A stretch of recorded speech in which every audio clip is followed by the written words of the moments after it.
Si Kristo ang bato, angay nga daigon, og angay nga simbahon sa tanang panahon.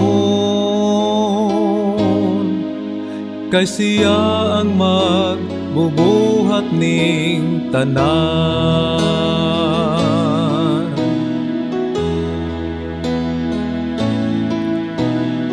Kung wala si Kristo sa kalibutan,